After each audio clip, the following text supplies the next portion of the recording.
Buenas noches, buenas tardes o buenos días, donde ustedes se encuentren. Aquí desde Miami, Cristina Balinotti, presentando otro programa Conversando con Cristina, originado por la plataforma educacional Universidad de la Familia. Ahora sí. Pocos ven lo que somos, pero todos ven lo que aparentamos, nos dice Nicolás Maquiavelo. Una frase muy a propósito del tema que hoy trataremos: ser, tener y parecer. El hombre, mercancía de nuestro tiempo. Y para este tema tan preñado de conceptos importantes, hemos invitado, y es un lujo intelectual tenerlo aquí, al doctor en sociología Luis Fleischmann. Luis Fleischmann tiene su doctorado, lo obtuvo doctorado y maestría en New School for Social Research en New York. Además, una licenciatura en Ciencias Políticas y Estudios Laborales por la Universidad de Tel Aviv, Israel. Actualmente es profesor de sociología en Palm Beach State College. Es un lujo tenerlo porque además es invitado frecuente.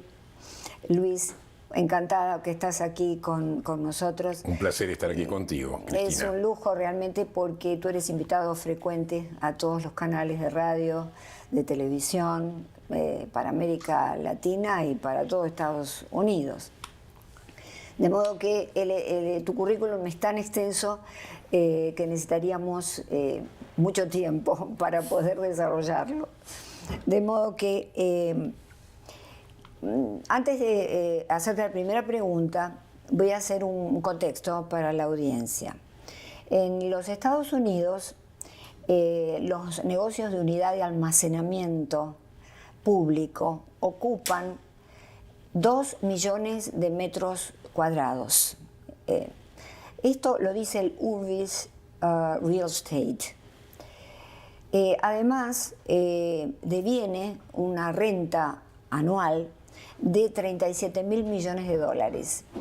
Esto nos habla, evidentemente, de una cultura del tener, del acumular, porque generalmente allí se acumulan vestimentas, cosas que hemos adquirido, que no podemos tener en casa y que no necesitamos, pero lo tenemos allí guardado. Esta situación actual en los Estados Unidos y en el mundo, Estados Unidos es cabeza de playa y todos lo van a copiar, lo copian. En China también sucede. Lo vaticinó hace mucho tiempo Erich Fromm, un gran filósofo y psicoanalista, en su libro Tener o Ser. Entonces él ahí decía que el ser humano tiene 2 orientaciones básicas: el ser y el tener. El ser está en relación con lo holístico, con la satisfacción de las relaciones humanas, con los amigos, con la familia. Eso da satisfacción. Pero el tener es una experiencia muy solitaria, en donde nos abarrotamos de objetos, compramos objetos y también compramos personas, particularmente en esta época. Luego vino Guy Debord, y Guy Debord nos dice que en la sociedad del espectáculo, el libro, que del ser pasamos al tener y del tener pasamos al parecer. Entonces es una sociedad en donde las apariencias son muy importantes también. Y estamos mediatizados, por lo tanto, por imágenes exclusivamente. Erich Fromm nos decía que esta experiencia de tener no es satisfactoria y que lleva a la alienación, que quiere decir la desconexión con los demás. Y es verdad, estamos en una época que nos desconectamos de los demás. Y además a la gran ansiedad. Y proliferan los trastornos de ansiedad en esta época. Tú has realizado para tu tesis doctoral un estudio sobre el desarrollo del Estado y de la sociedad civil en Argentina. De modo que tú eres el más experto para poder hacer un análisis de la situación actual. ¿Cuál es tu perspectiva? ¿Hacia dónde nos dirigimos como sociedad? La sociedad americana y las sociedades que tienen este impulso al tener, que está en el ser humano y lo vimos. ¿Hacia dónde vamos? ¿Cuál es tu visión desde el punto de vista sociológico? Bueno, o sea, dijiste muchas cosas, Cristina, citaste muchos autores, y cuando tú me preguntas hacia dónde va la sociedad, te referís a la sociedad moderna en general, ¿verdad? Sin relación necesariamente a mi tesis doctoral, que era una tesis en realidad estructural sobre la Argentina. Sí. Creo que tú lo mencionaste en el sentido de que primero hablaste del consumo, del tener. Y yo creo que hay dos elementos básicos aquí. Una es el tipo de sistema que estamos viviendo, que es un sistema, obviamente un sistema capitalista, el cual yo no lo rechazo, obviamente. Yo no rechazo el sistema capitalista, me parece el sistema más productivo y el mejor. Pero sin embargo el sistema capitalista está basado en cuánto más uno puede vender, y tú hablaste del almacenamiento. Entonces también se estimula el consumo, ¿verdad? Porque necesitamos un mercado donde vender también. Al estimularse el consumo, esto directamente afecta a la cultura de las personas, ¿verdad? Entonces, como lo que tengo es lo que soy. O sea, mi valor está dado por lo que tengo. Eso a nivel materialista. Pero hay otras cosas, y aquí tú también lo mencionaste, que es el tema del parecer. O sea, el parecer no necesariamente está limitado al tema material. Está también limitado al estatus, al cómo queremos que el otro nos vea. Lo que el sociólogo Charles Cooley dijo, que nosotros en realidad la opinión que tenemos de nosotros mismos es cómo nosotros percibimos cómo el otro nos percibe. Entonces, por ejemplo, también puede haber una cuestión también de estatus, con títulos académicos o con posiciones o con nombramientos en ciertos directorios. O sea, yo conozco gente que por ejemplo, participa, es parte de no sé cuántos directorios. No sé cuán activo esa persona está en los directorios, pero su nombre aparece. Y yo creo que todo esto está relacionado también con algo que tú mencionaste, directa o indirectamente, que es la soledad que uno vive. Es una sociedad basada en el individualismo. Sin duda. Entonces, por un lado, digamos, es una sociedad de abundancia. Tenemos todo, tenemos la posibilidad de avanzar, de tener éxito, de tener movilidad social, pero al otro lado hay también mucha soledad. Exacto. Y cuando hay mucha soledad también perdemos la autonomía. Entonces seguimos a la masa. Al perder la autonomía, yo creo que Erich Fromm habla de eso también, Sí. Y no solo Erich Fromm, seguimos a la masa y entonces nos volvemos conformistas. Miramos qué es lo que el otro hace o qué es lo que la gente hace y tratamos de acomodarnos a eso. También con el patrón de consumo o con estatus. Por ejemplo, ¿a qué restaurante vamos? Hoy en día, por ejemplo, el tema de los restaurantes. Todo el mundo habla de restaurantes, de a qué restaurante voy. Y es más un signo de estatus que alguien que realmente muy bueno. disfruta de la comida. O sea, es mucho el aparentar, el verse como otro, el no estar sometido a críticas. Sí. Y lo vemos, incluso ese conformismo viene también de gente muy preparada. Lo vemos, por ejemplo, ahora en las universidades. Por ejemplo, toda esta histeria en la guerra de Gaza. Esto es un tema que está muy cercano a mí. Vos te das cuenta de profesores, por ejemplo, firmando actas que son totalmente absurdas, que vienen directamente de la propaganda de Hamás. Entonces uno dice, ¿esta gente realmente son pro asesinos o son pro...? Claro. No, o sea, en muchos casos es que siguen a la masa. Hay alguien que va dirigiendo, entonces como que los individuos vamos perdiendo esa autonomía y dependemos cada vez más de un mundo externo que nos es totalmente alienado. Está fuera de nosotros, no tenemos una guía, no tenemos como una guía autónoma, por así decirlo, entonces seguimos a la masa. Entonces es el fenómeno de masas, que también Erich Fromm y otros se refirieron a eso, ¿no? Supuesto, sí. Es la soledad del individuo, ¿viste? Sí. O sea, lo que se llamaba la muchedumbre solitaria. sí, exactamente.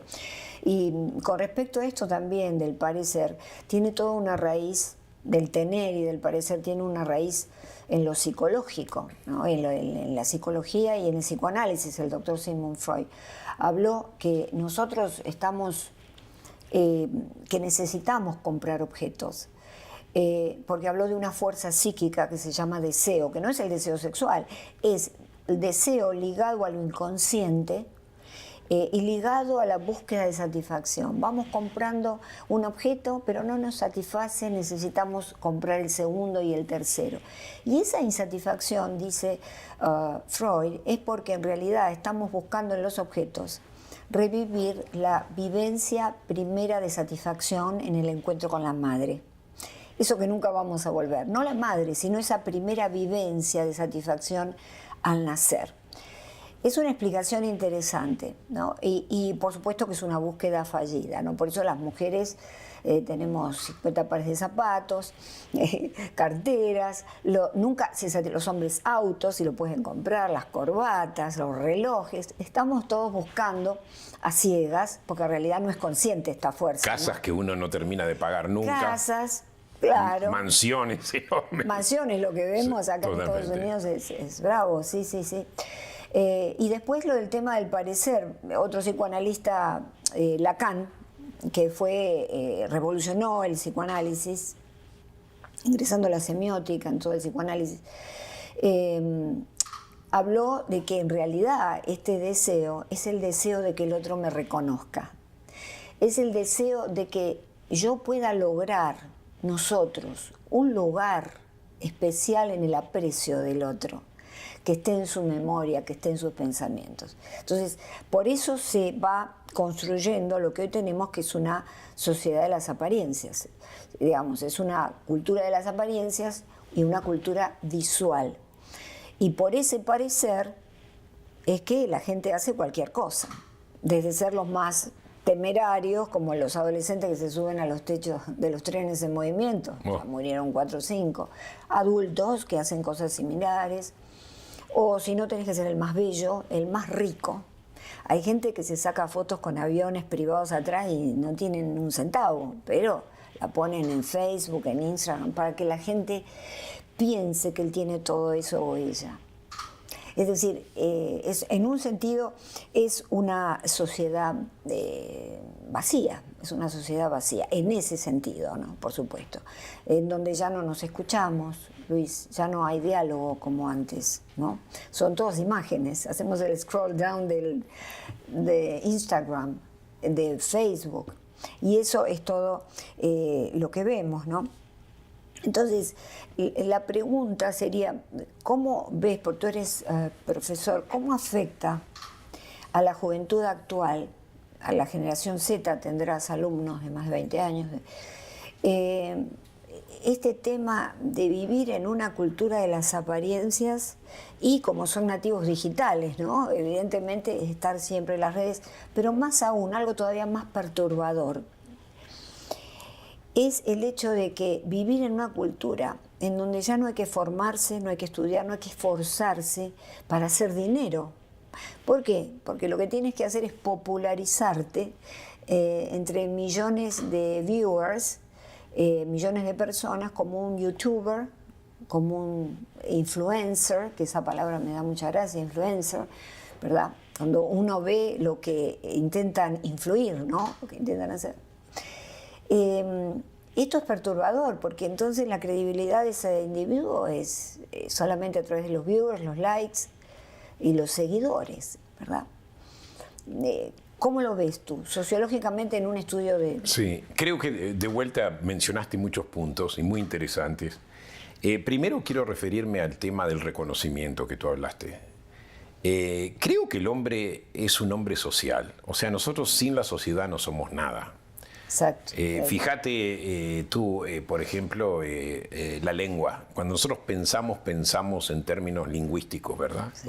Una idea, o sea, es la lengua la que nos permite a nosotros construir ideas, ¿verdad? Sí. Y construir la realidad.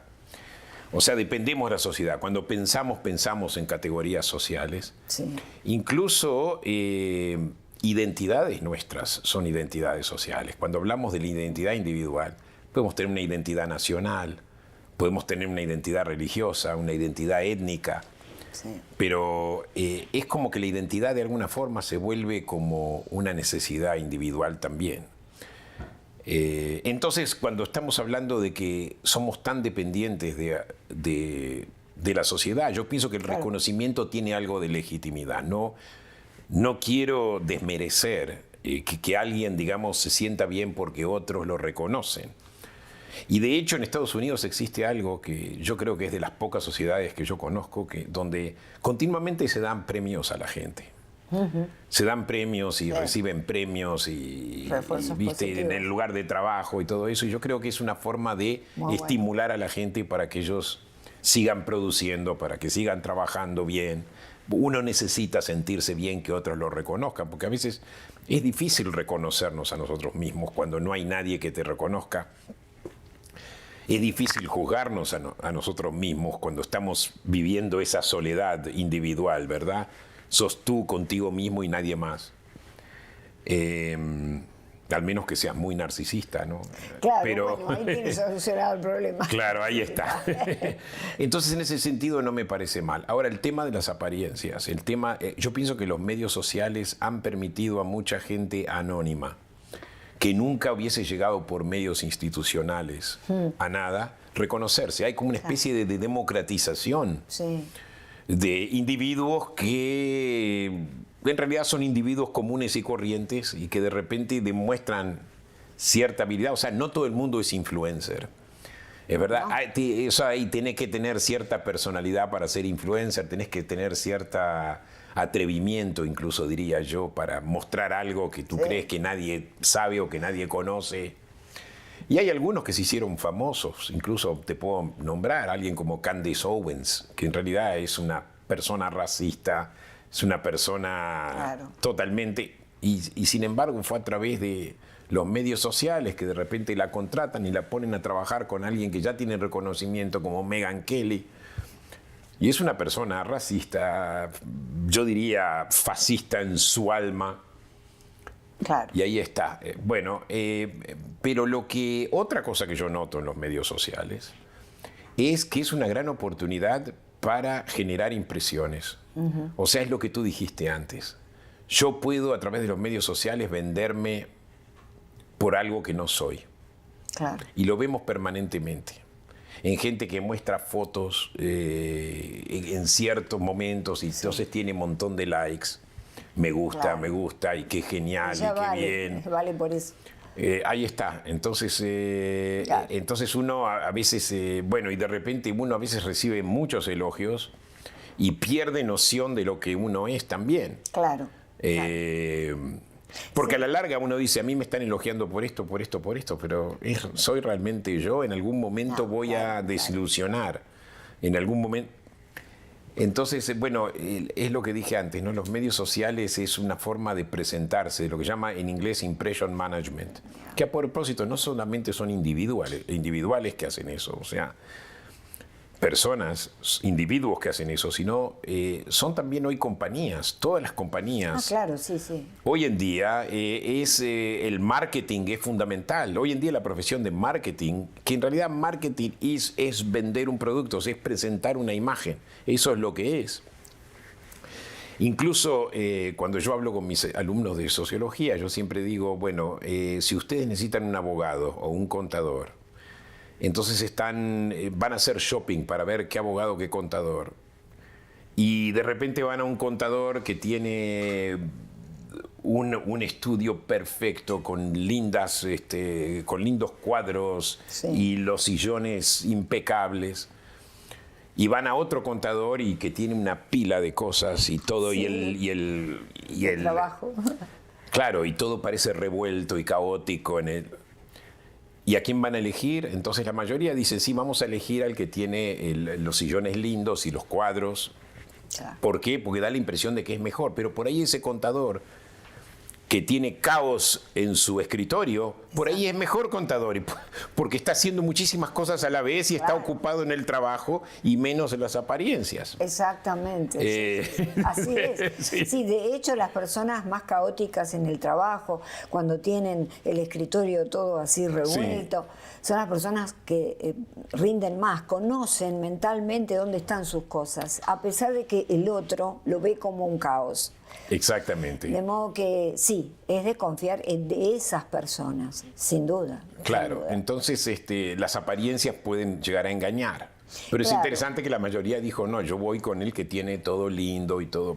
Es que las imágenes, si lo pensás evolutivamente, la imagen fue la primera percepción de allá en el tiempo del Homo sapiens, ¿no? Es decir, el lenguaje vino después. Entonces la imagen tiene un poder evolutivo y actual que permanece muy fuerte.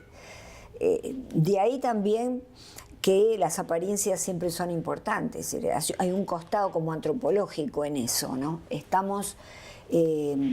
claro, después vino... Entonces vos decís que es algo natural, que no es algo de nuestra sociedad. Es algo evolutivo, pero que la sociedad en el estado actual de desarrollo debiera poder manejar. Porque hay muchas cosas que son evolutivas y que están como que no son el nurture, ¿no? Sino el nature. Entonces, por ejemplo, la corrupción está entre los animales. Hay muchas cuestiones psicológicas humanas que son heredadas ya porque vienen en el ADN de la especie. Pero tenemos que manejarlo. En aquella época era mucho más útil, no había lenguaje, teníamos que ver nuestro ambiente para que no nos coma un animal. Teníamos que tener la prevalencia de la imagen. De hecho, Manuel Kant dice en Conjeturas sobre el comienzo de la historia humana que el desarrollo, que la belleza surge del desarrollo de lo visual. No, porque cuando el hombre deja de estar en cuatro extremidades y se apoya en sus extremidades inferiores, ve el horizonte y comienza toda esta, digamos, este romance con la imagen, ¿verdad? Que hoy en día continuamos teniendo y no hay un coto, no hay nada que lo pueda neutralizar. Entonces, yo quería preguntarte, esta fuerza del deseo, ¿no? Del reconocimiento, de comprar objetos, de todas las fuerzas sociales, que son muchas, ¿cuál sería la fuerza social capaz de dialectalizar, hacer una dialéctica con esta fuerza psíquica humana? ¿Cuál sería la fuerza para poder neutralizarla? Desde la familia, los movimientos sociales, la iglesia, ¿de dónde? De la política, no sé, ¿vendría? ¿De dónde puede venir esa fuerza? Para poner un coto, llevar un poquito las cosas a un término medio. Es una pregunta difícil. O sea, si tú se lo preguntás a un conservador, a un pensador conservador, él te diría, bueno, la familia, la religión. Claro, claro. Pero ¿qué pasa si la familia también está infectada por este tipo de pensamiento? Incluso si uno va hoy en día a una iglesia o a una sinagoga o a uno de estos lugares donde se junta la gente, o sea, estos lugares de worship, uno también ve que también es una muestra donde la gente va con estos vestidos caros y tratan de mostrar, es verdad, y traen esa cultura que tú hablaste, la traen a la iglesia. Pero qué o sea, entonces yo creo que es una cuestión de ser auténtico. ¿Cómo creamos autenticidad? Y eso yo pienso que es un desafío muy grande. Muy grande. Y no sé si tengo respuesta. Tú antes dijiste, los amigos, cuando uno quiere verse con un amigo es porque uno disfruta de la compañía del amigo, porque uno... o sea... es una vivencia del ser. Claro, un poco como uno se puede desconectar de toda esa cuestión material, porque no solamente es lo que consumimos, es también nuestra ambición de ser alguien. Claro.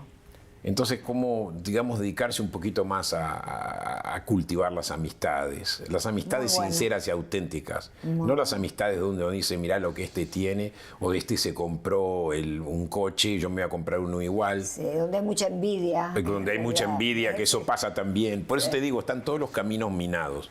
Están todos los caminos minados. Pero la cuestión es cómo crear relaciones auténticas. Claro. ¿Viste? Yo creo que Y la ese es familia también podría, es cierto, están contaminados porque es el paradigma cultural. Y no hay tiempo Totalmente. para sentarnos así a reflexionar. Un padre y una madre no tienen este tiempo. Totalmente. Y entonces, evidentemente, estamos llevados. Pero yo creo que un poco tratar de criar a los hijos en esa autenticidad, lo que dices tú, es muy importante. Y enseñarles, porque muchas veces los padres, la educación es vicaria, los chicos aprenden del ejemplo de los padres. Totalmente. Los padres son los que, como tú dices, llevan al chico a la iglesia con un... Sí, yo lo he visto en iglesias católicas, en sinagogas, que he dado conferencias acá en Schultz, y yo lo he visto. Es decir, esta suntuosidad de cuando vas a un templo que en realidad no requiere de esas apariencias, ¿verdad? Yo creo que enseñar... En teoría no. Bueno, en teoría no, sí. La cuestión es que creo que la familia sigue siendo el crisol donde podemos... se está perdiendo la esperanza, ¿no? Un poco, como tú decías, por esta contaminación cultural, pero es la única manera que tenemos, porque los niños que están corriendo por nuestra casa, nuestros nietos, son los presidentes del mañana, los políticos del mañana. ¿Qué les estamos dando? ¿Con qué los estamos alimentando? Yo pienso que es tal cual lo que tú decís. O sea, es cómo nosotros concientizamos. Exacto. Qué es lo que significa ser auténtico y qué tipo de educación le damos a nuestros hijos. O sea, empieza en la familia, estoy totalmente de acuerdo. Sí, empieza en la familia y no hay, porque la familia es la primera institución que el hombre, con el hombre en el masculino inclusivo, ¿no? Varones y mujeres, que el hombre conoce cuando llega a esta tierra. Y allí está, es increíble, ahí es donde aprendemos cómo comportarnos cuando salimos a la sociedad en todas las estructuras sociales. Pero por eso hoy, como se ha perdido esto, también encontramos en el mundo entero, en el mundo occidental, encontramos demasiada inadaptación de los jóvenes, ¿verdad? Sí, yo creo que sí. A la sociedad, mucha enfermedad mental y mucha desadaptación. La enfermedad mental viene justamente por lo que tú decías, por encontrarnos desconectados, ¿no?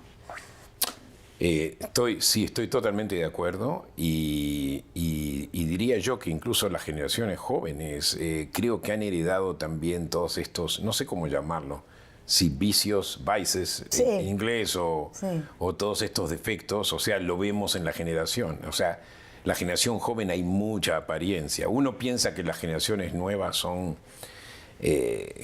creamos mejores especímenes, pero en realidad, como decís vos, o sea... Heredan cosas nuestras Sí. Y a la vez a veces las puedes incluso empeorar, ¿no? Depende también de en qué medio social encuentre. Yo pienso que Sí. en las clases medias hoy en día y obviamente en las clases altas, creo que este problema de consumerismo y de apariencias es mucho más serio que en las clases más bajas. Ah, sí, por supuesto, por supuesto. Hace muchos años, estamos hablando del 380 a.C., no cuenta lo que dije primero. El Platón en la República hizo una alegoría, la alegoría de la caverna, ¿no? Sí. El mito de la caverna, en donde había adentro de una caverna, en una pared, prisioneros desde pequeños atados a esa pared. Atrás de ellos estaba la entrada a la caverna, donde se veía la luz, la gente pasar, y frente a ellos nada más que una pared con muchas sombras. Esas sombras para ellos eran la realidad, no lo que estaba detrás. Uno de ellos, de los prisioneros, logra escapar y viene con la novedad al resto, y el resto no. Esta es la realidad, no quiere ir hacia la luz, ¿verdad? Esta es la realidad. Entonces, mi pregunta es, ¿saldremos alguna vez de la luz? ¿Saldremos alguna vez a la luz? ¿Saldremos de las falsas creencias? En donde es más importante tener y parecer que ser. ¿Cómo ves el mundo a futuro? Sobre todo con todas las novedades sobre la tecnología, la inteligencia artificial. ¿Cómo estamos yendo en el aspecto humano? Es difícil responder a esa pregunta. La sociedad puede cambiar. Creo que hay algo en la alegoría de la caverna de Platón. Es algo que lo hemos visto también incluso en otras alegorías y creo que ya es parte de la especie humana. Por ejemplo, lo vemos también en el cuento, en la historia del Éxodo, cuando Moisés saca a los hebreos de la esclavitud y en un momento ellos no quieren saber nada con el nuevo mundo. Dice, estábamos mejor donde estábamos, ¿verdad? Es muy difícil el cambio. El cambio es muy difícil. O sea, el cambio es muy difícil. Cuando uno vive cierta realidad y pasamos a otra realidad o un cambio rápido, lo vimos por ejemplo en el caso del COVID, que de repente de un día para el otro tuvimos que cambiar todo nuestro estilo de vida y hubo muchas crisis mentales, ¿verdad? Es lo que Durkheim llamaba la anomía, ¿verdad? Cuando ya no sabemos a qué atenernos. La falta de reglas. Ahí está. Y lo mismo pasa cuando alguien emigra, ¿verdad? Nosotros dos somos inmigrantes, llegamos a este país y no sabíamos dónde estaba qué y cada cosa. Eso también es un cambio brusco. Genera miedo.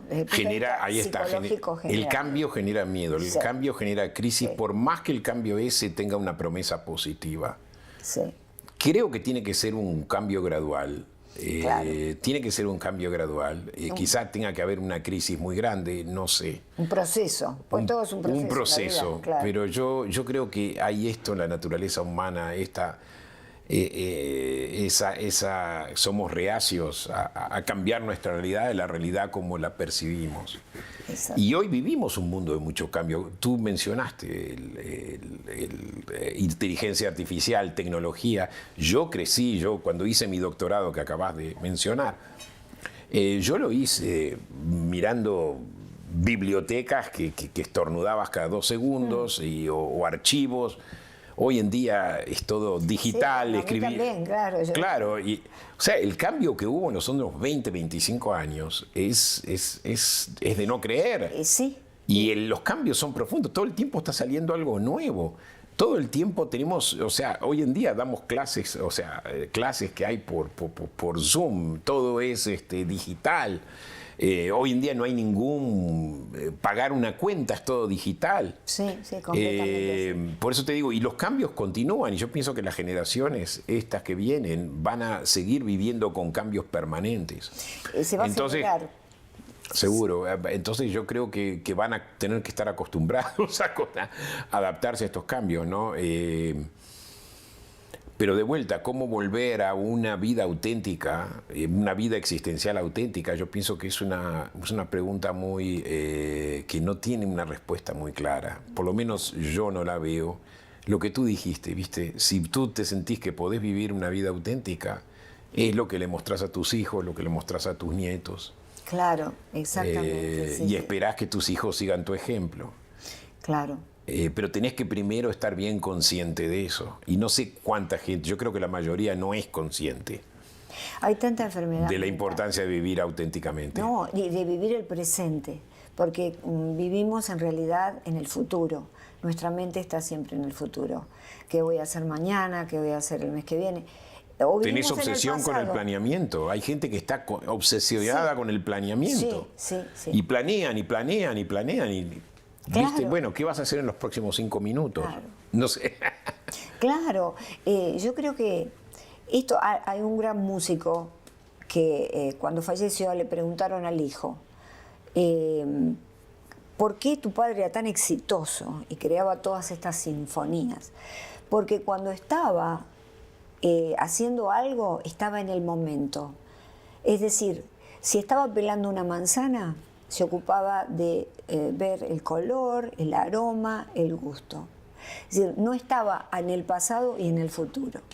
Y esa es una de las cosas, porque los cambios se van a acelerar más. En 10 años vamos a ver muchos más cambios que lo que vimos en los últimos 25. Y eso que vimos muchos en los últimos 25. Y eso que, un mundo de diferencias, de acá a 25 años. Acá en los Estados Unidos es tremendo. Pero bueno, de alguna manera también enseñarle a los hijos esto de vivir el presente, de disfrutar lo que se tiene. Lo que se Muy tiene, importante. Claro, porque si no todo es desechable. Vivimos una cultura que compramos para desechar. Entonces, y también vivimos relaciones para desechar. Las relaciones humanas son rápidas, veloces. Sí, las amistades duran poco tiempo, las parejas... Los matrimonios duran poco tiempo. Los matrimonios, ni hablar, se casan por razones completamente equivocadas. Bueno, eso existió siempre, ¿verdad? De casarse por razones equivocadas, pero ahora hay como una falta de reflexión, una falta... O una falta de reflexión, si me refiero a los matrimonios, o al contrario, demasiada reflexión. Por ejemplo, este es otro ejemplo que yo le traigo a mis alumnos. Mis abuelos cuando se casaron, sí. Mi abuelo venía de Latvia, o sea, de Letonia, y sí. terminó en Lituania, y en Lituania conoció a mi abuela, y mi bisabuelo le dijo, y mi abuelo pensaba ya irse a la Argentina y al Uruguay, y mi bisabuelo le dijo, bueno, si te la llevas con ella y te casás con ella, yo te doy dinero, una cosa así. Ese es el cuento que yo escuché de mi padre. O sea, se casaban para reproducir las especies, claro, porque era una cuestión de tradición, mantenían la familia, pero hoy en día el matrimonio tiene que tener algo en común. Tienen que amarse mutuamente. Todo eso antes no existía. Claro. O sea, hay demasiada reflexión también, hay mucho, y creo que eso, claro, y creo que eso también incrementa el número de divorcios, cosa que no teníamos hace 50 o 100 años. Claro. Cuando yo iba a la escuela, el número de alumnos que los padres eran divorciados, yo creo que era casi cero, era mínimo. Cuando mis hijos fueron a la escuela, 50% de los padres estaban divorciados. O sea... Claro, claro. Bueno, antes también el matrimonio, en nuestra época, era algo que era para toda la vida. No importa si los integrantes sufrían o no sufrían, claro, no importaba. Era la parte por el todo. Era que había que preservar el todo de la familia. Teniendo Correcto. Hijos, bueno, eso amerita un análisis aparte, ¿no? Pero teniendo hijos a veces, los hijos sufren muchísimo frente a los divorcios y afecta todo el resto de su vida dependiendo de cómo es tratado ese divorcio, ¿no? Depende, porque hay padres que saben tratarlo muy bien, que no pelean entre ellos, que no es una guerra y que los hijos entonces... Y que quedan incluso en términos de amistad, incluso después del divorcio. Exactamente, exacto. Y hay otros que son terribles. Tremendos. Bueno, mira, te voy a hacer una serie de preguntas ahora para saber un poco acerca de tu ser. Esto es un cuestionario de Marcel Proust que en la época victoriana corría, era en los salones, la gente se divertía contestando preguntas. Eran 30 preguntas, obviamente no te voy a hacer las 30 preguntas. Pero se llamó Marcel Proust, en realidad se lo dio una amiga de Marcel Proust, pero como era la persona más destacada en ese momento, entonces quedó así como cuestionario de Marcel Proust. Y muchísimos conductores, como James Lipton en Actors Studio, hacían estas preguntas, ¿verdad? Ya son muchos, de modo que yo me tomo la licencia también de poder preguntarte. ¿Dios existe? Qué buena pregunta. Mira, yo creo que cuando uno piensa en el milagro de la vida, en el milagro de la naturaleza, viste, tenemos personas, seres humanos, organismos que trabajan en conjunto, cosas que se relacionan. Uno dice, esto no puede haber sido casualidad. Claro. O sea, esto no puede. Entonces uno dice, tiene que haber alguna fuerza superior, una voluntad superior. Sí. En ese sentido yo creo que la creencia en Dios es muy racional. Sí. Ahora la cuestión es, ¿qué pasa en el día al día? Y yo personalmente digo, si Dios existe, sea lo que sea ese Dios, una fuerza, una voluntad, eso no quiere decir que yo no tenga voluntad libre. O sea, por ahí esa voluntad crea el mundo y me creó a mí que nací. Claro. Pero una vez que yo estoy en este mundo, tengo voluntad libre. Exacto. O sea que yo dependo de mí mismo y del medio ambiente que me rodea. O sea, en ese sentido no hay ya una fuerza superior que me dice, si haces esto bien, se te va a ir bien. Sí. Si haces cosas buenas, digamos, si sos generoso, si sos buena gente, eventualmente vas a tener una vida feliz. No, yo no creo. Creo que hay contradicciones. Podés ser una persona buenísima y buena gente y excelente persona y tu vida puede ser miserable. Sí, por razones que sí, diversas. sin duda. En ese sentido yo creo en la libre voluntad del ser humano. En el libre albedrío. En el libre albedrío, ahí está. Y de la sociedad en general y de las circunstancias. Que eso no tiene nada que ver con una fuerza superior. Me hace acordar porque Kant también decía que el libre albedrío es el universo de la discordia y el mal, porque los animales tienen todo preformateado, programado, saben cuándo aparearse, comer. Es decir, el animal no tiene conciencia de orden superior para poder cuestionarse cosas acerca. Es más, no sabe que son animales. No, todo aprende de la experiencia. Claro. Si cae en una trampa, no vuelve a caer. No vuelve a caer. Sí. Claro, pero nosotros tenemos este libre albedrío que nos lleva de pronto a tomar buenas acciones, pero también a elegir malas acciones. Totalmente, porque constantemente construimos nuestra realidad. Sí. Por eso tenemos diferentes culturas. Sí, claro. Y diferentes religiones que definen la realidad en formas diferentes. Exacto. Pero justamente lo que tú estás mencionando, cómo el animal está creado, de los monos y los leones, y Sí. eso es un milagro Es un milagro. que no se puede explicar de ninguna forma científica, o sea, excepto creer en una voluntad superior. Claro. Pero no sé cómo definirla, esa voluntad superior. Claro. O sea, creo en que hay una voluntad superior. Claro. Pero una vez que eso está creado, estamos solos. Puede ser Dios, la naturaleza, muchos le llaman Claro. naturaleza. ¿no? Claro, Hay Spinoza, algo- panteísmo. Ahí está, Totalmente. exacto. Entonces es como que depende, ¿verdad? Pero me gustó esto de que hay que creer de alguna manera racionalmente. Creer con la razón, porque frente a la razón se para esta realidad de que en efecto este orden tiene que haber sido generado por alguien, sí, sin duda. Claro, claro. Creyendo entonces en Dios, ¿qué te gustaría que te dijera cuando llegues a las puertas doradas?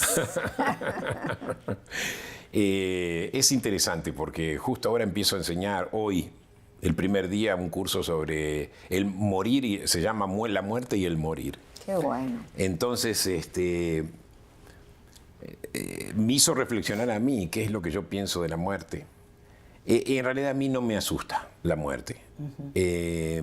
Lo único que me asusta es dejar de vivir para hacer las cosas que me producen satisfacción. Claro. No pienso en el más allá. Creo que después de la muerte no hay nada. Claro. Simplemente se para la vida y eso es una lástima porque uno tiene muchas razones buenas para vivir. Tiene hijos, tiene nietos, Sí. tiene un pasado, Sí. ¿verdad? Y tiene también un cierto futuro, pese a que yo ya tengo mi edad.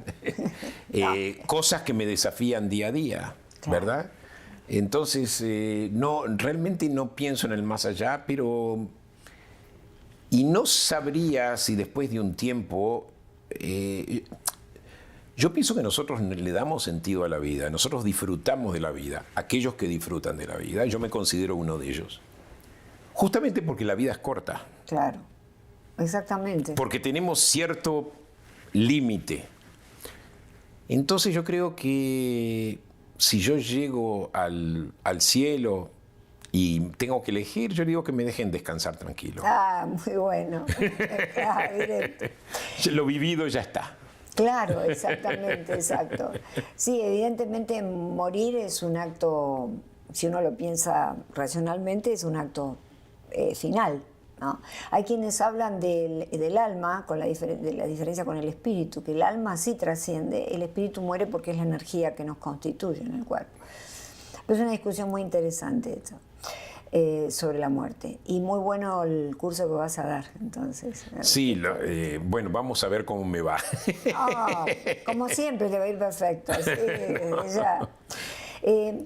¿Tú tienes tus padres vivos? No. ¿O todavía no? Bueno, si entra tu padre acá, ¿qué le dirías?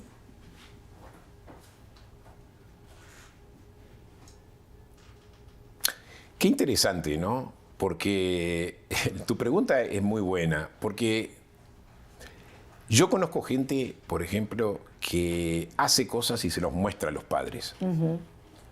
Y quieren que los padres vengan, o sea, un actor de teatro que dice, vengan a ver la obra que voy a hacer. Sí.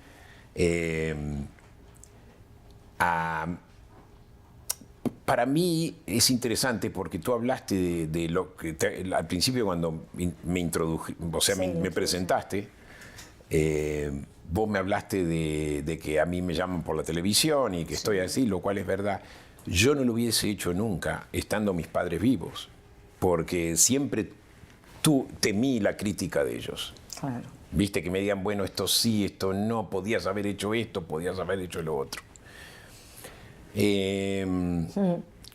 Entonces, si mi papá en este momento entra, Sí. ¿verdad? Hipotéticamente, yo le mostraría las cosas que yo hice después de su muerte. Qué bueno.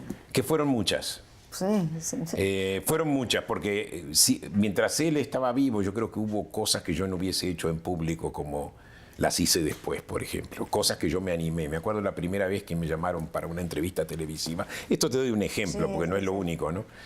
Yo estaba muerto de miedo. Fue María Elvira Salazar, que hoy es congresista. Sí, sí, amiga mía. Y entonces alguien recomendó mi nombre y me llamaron y yo manejaba todo desde Júpiter a Miami temblando.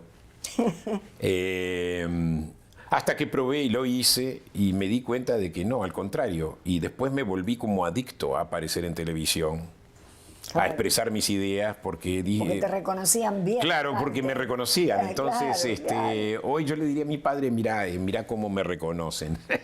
Claro. Bueno, sé que no fue muy modesto lo que dije. No, al contrario. Pero es interesante, porque los padres pueden ser una fuerza estimulante y pueden ser una fuerza represiva también a veces. Completamente. Pero completamente. Y a veces uno por ahí los percibe a los padres como represivos, aunque no lo sean. Claro. Pero cuando uno tiene padres que, por ejemplo, dan demasiadas opiniones, entonces uno da marcha atrás un poquito. Claro, sí. Y uno por eso busca de pronto el reconocimiento, pero al mismo tiempo tiene miedo al reconocimiento. No, eso es también cuando lo descubre.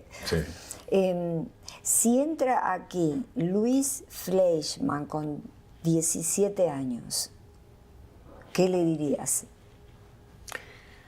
Qué buena pregunta, ¿eh? Yo le diría, tranquilo, las cosas van a salir bien. Ah, buenísimo. Porque no hay nada. Alguien una vez dijo algo, que la juventud se desperdicia en los jóvenes. Cuando uno es joven está lleno de ansiedades. Cuando no tienes el mundo por delante está lleno de ansiedades. ¿Qué voy a hacer? ¿Qué va a ser de mí? ¿Voy a ser un pobre desgraciado? ¿Voy a ser un fracasado? Sí. Y ahora que yo ya tengo edad, ya tengo nietos, miro atrás y ya estoy más tranquilo. Esa es la verdad.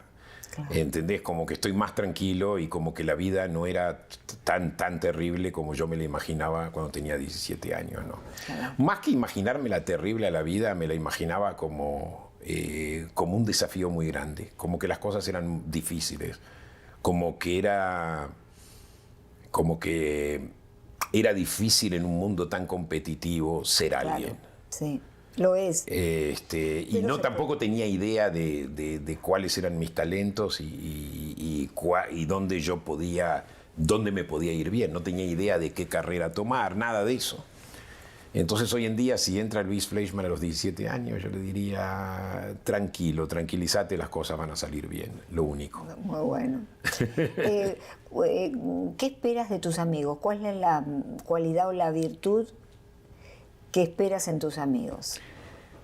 Creo que siempre es encontrar un soundboard Ajá. O sea, primero su compañía misma. Su compañía, claro. Y segundo, encontrar como un soundboard, o sea, que en los momentos, que ellos tengan la lealtad, que estén conmigo en los momentos buenos y también en los momentos malos. Claro, esa sería la virtud de la lealtad. Ahí está, yo pienso que esa lealtad, que no es una lealtad política, de fuerza, no es una lealtad, vos tenés que ser leal a mí aunque haga cualquier cosa disparatada, no es eso, sino la lealtad emocional. Eso. Claro, claro, sí. ¿Cuál es la palabra que más rechazas?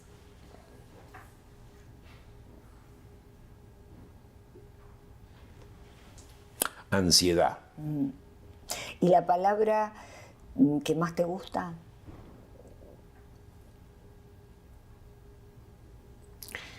La palabra que más me gusta. Ay, qué buena pregunta. Lo que pasa que si yo te digo felicidad, es algo muy abstracto, ¿verdad? Es algo muy difícil de definir. Definirla, claro. Había que definirla y todo eso. Tranquilidad, lo contrario de ansiedad, yo creo. Muy bueno, está perfecto. Luis, ha sido un placer fabuloso estar aquí y un lujo intelectual por tu nivel de profundidad y tu manera tan buena de expresar ideas profundas. Tú eres escritora, además, tienes 3 libros escritos. Aquí has traído 2 libros, ¿verdad? Sí. Bueno, 3 libros y uno cuenta el doctorado, que nunca lo publiqué como libro. Por eso sabía Sí. que... Sí, pero claro. está, si uno va a Google Scholar, uno lo encuentra. Está. Sí. Qué bueno, qué Sí, bueno. pero sí. Entonces, de esos libros los tenemos aquí, los vamos a mostrar. Y tenemos también la imagen, ¿verdad, Allen? Aquí están los libros. The Middle East Riddle. Este es el último, publicado aquí, en el 2021. Claro, están aquí, los tenemos allí. Pero podemos hacer un pantallazo, un corte con estos libros aquí, puede ser. Y luego pasamos de nuevo a la imagen. El otro es Latin America in the Post-Chávez Era. Este debe ser muy interesante. Están solamente en inglés, ¿verdad? Están solamente en inglés. Sí. Solamente en inglés. Pero bueno, tienes otro, ¿no?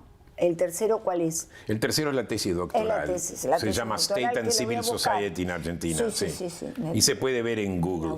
La voy a buscar. Es muy aburrida. No, porque, bueno, está formateada para eso. Fue el, para libro, hacer una tesis. fue el trabajo, ahí está, fue el trabajo que más disfruté en mi vida, pero si habla objetivamente, si uno lo lee desde afuera, es lo más aburrido que hay. Bueno, pero todas las tesis, claro, sí, son así. ¿Qué va a ser? Además que, bueno, después tienen que ser sometidas. Es algo realmente difícil para leer, para hacer, y también conlleva mucho estrés, mucha ansiedad, ¿no es cierto? Pero bueno, en tu caso fue todo fabuloso.